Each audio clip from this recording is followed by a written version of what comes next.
I'm Hannah Moore, CFP, a practicing financial planner and educator. I'm on a mission to change the way people think and talk about money. Let's get started. Being in a down market is not fun, but there is a lot that we can do in order to position ourselves and that you can position yourself in order to navigate it successfully. So first, when I say that we're in a down market, what does this mean, right? What I mean by that is this week it was announced that we are in a bear market. So what that means is that from the stock market high to where we are today, we're down about 20%. So that's what that means. So if you've been investing in your 401k, if you have different investments, most likely they are down right now. Now, it'll vary by how much we're down because each one is inherently going to be different. Or each one of your investments could be down by different amounts, right? Not everything moves in sync at the same amount. I think it's one big misconception there. But when we're in these down markets, it's what can we do, right? I talk to a lot of clients who want to do something. What can we do? And so when we're in these environments, I always want to focus on what we can control.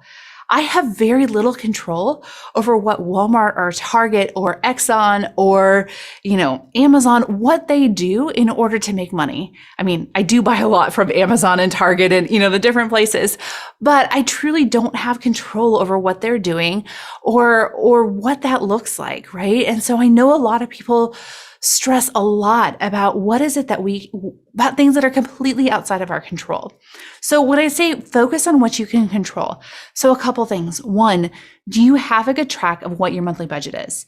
This is one of the big pieces of making sure that you guys have a good understanding of how much money is coming in and how much money is going out. This is a big place where a good number of people who walk through my door to start working with me they're looking to work with a financial planner, don't have a solid grasp of how much money. I mean, they might know how much money they're making or bringing in, but don't know how much money is going out. So when we start looking at a down market, this is going to be a place where you can focus on and get a good understanding of what's actually happening. Now, this is going to be good for a couple of reasons. One, if you're overspending, this is something that you need to know. Right now, we continue to have really, really low unemployment, right? There's a lot of jobs out there on the market. I don't know if it's going to stay this way, but we're not seeing these mass layoffs, right? But knowing your budget, it's going to help you know what's going to happen. It's going to help put you in a position for success because it can be scary. It can be really scary, especially if there's a layoff or anything like that. But knowing your numbers you get a sense of control back.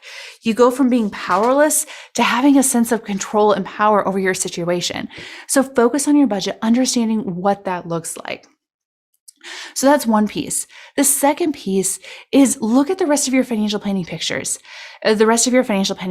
So we look at, oftentimes, we're talking about this, we're looking at your investments are down. Your spending is up because inflation is very real. I don't know about you, but every time I go to the grocery store, I'm shaking my head being like, oh my God, like, how are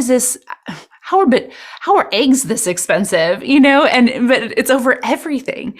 And so, we want to focus on these areas, but your financial planning, your financial health is so much bigger than just what your investments are. And so when we start looking at these times when the market's going down, when we're in these down markets, focusing on what we can control means focusing on other areas of your financial plan and making sure that they're in place.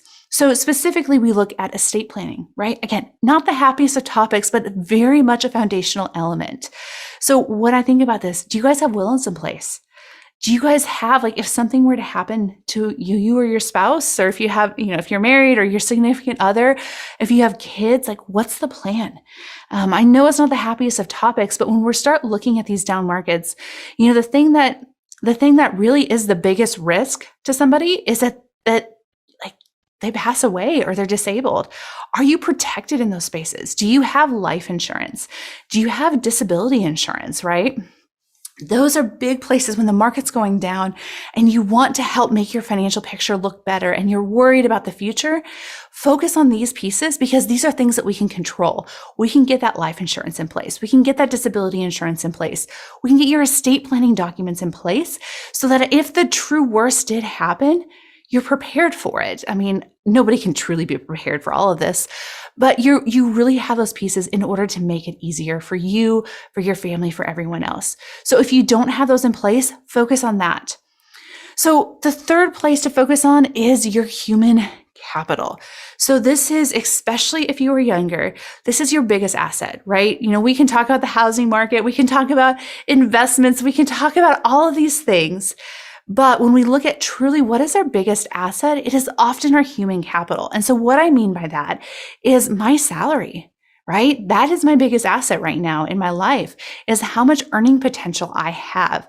And so when we're in these down markets, obviously, what my mind goes to is layoffs, is companies are having to cut back, things like that. And I don't know if that's going to be true or not, but focusing on how do we develop skills?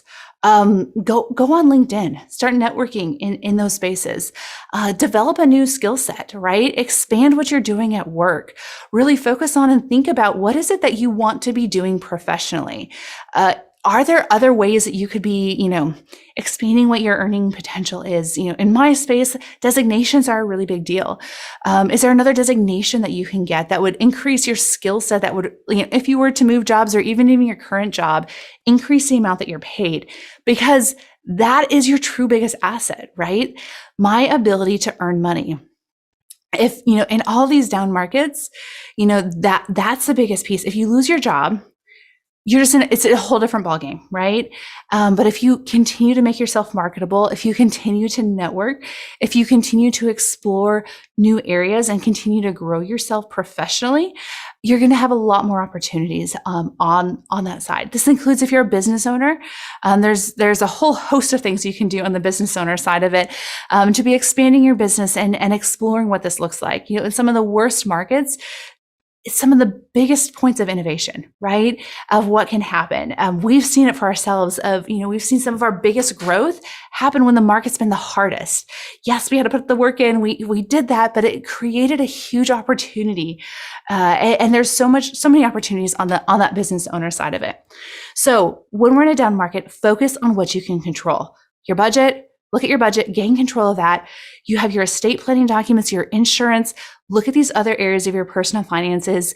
Focus on your human capital. And that's really where how are you earning money? What does your income potential look like? How can you extend the amount of time that you work? We have that conversation with people who are getting close to retirement all the time.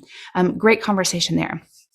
So the next piece is that you need to revisit your financial plan. So I know if you're listening to this, you might be like, Hannah, I don't even have a financial plan. In fact, I don't even know what the heck you mean by it. So let me just give you some really tangible pieces of looking at this. So one, if you do have money in the stock market right now, you're on some sort of plan, right? Like it can be, I just threw the market in and I don't check it, but still a plan.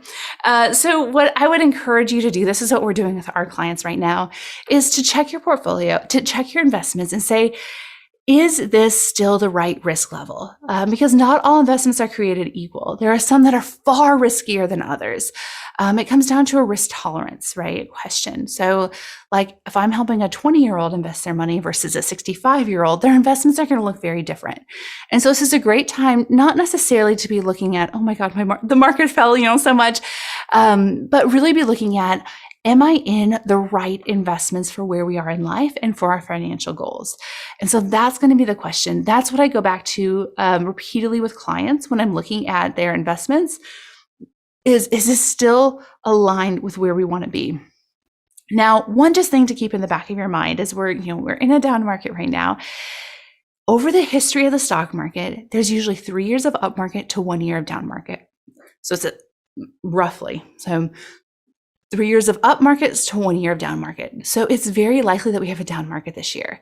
But in these down markets, it's okay because we know that there's going to be more up markets to follow.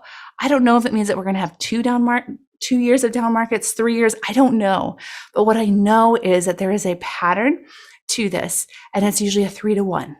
And we're in that one right now, and it's painful and it's hard, but know that it doesn't always stay this way. Right? And so that's going to be a piece, but revisit that plan, make sure that you're on track. Make sure that if you need money in the next year or 2 years that you have a plan for how you're going to do that. So you're not going to have to necessarily sell out of your investments when the market goes down. So the next piece is to really think about your goals for the next 5 years. And again, I've told you guys, I struggle with my goals. I struggle with what does this look like? I'll tell you 5 years ago, my life looks so different today than what I would have ever imagined 5 years ago.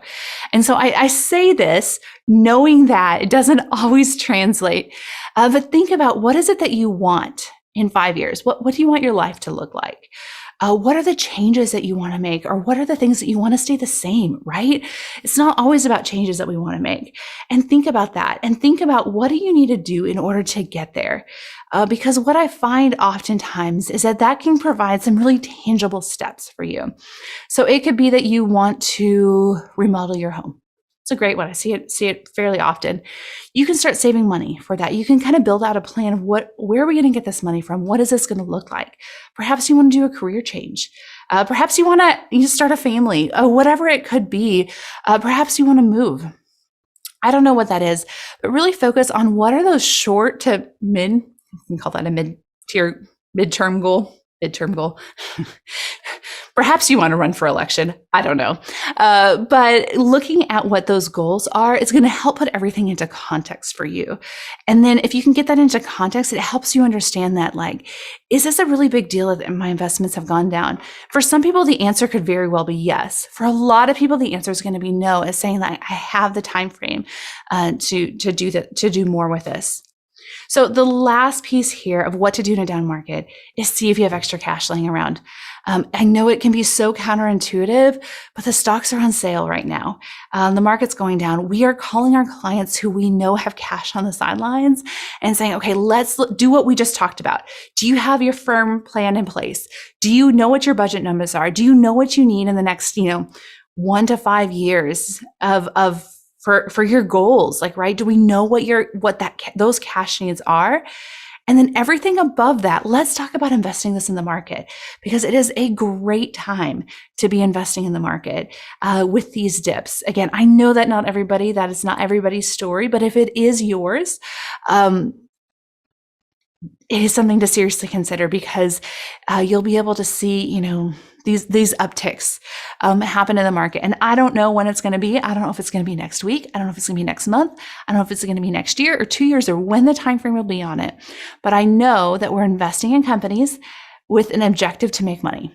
And at the end of the day, that's what they're going to do, and that's who we're invested in. And so I have a lot of confidence, not necessarily in one company, but in all of the companies together, that they're going to be able to figure out how to make money and how to turn this around. We've seen it over and over again. And I have not met anybody who's regretted investing money when the market was down, just because there is a reward for that on the upswing of it. So I hope that helps. Know that when there is a bear market, you are not powerless. There are things that you can be doing to help better your financial situation and to be putting you in the best position for success going forward. So good luck as you guys focus on this and know that this is not the end of the world. We're going to get through this. And my hope for you is that you're even going to go through this and thrive, right? At the end of the day, my little girls, they don't know that the stock market's fallen 20%. They're just excited to see me after a long day. There's so much good that's happening in your life right now. And my hope is that you can work on your finances, but then focus on those things that truly bring you joy in your life. And to me, that's what it means to live wealthy now. Thanks for listening to this episode of Everyday Money with Hannah Moore. If you like what you heard, subscribe and check out livewealthynow.com. We have a lot more resources to help you live wealthy now.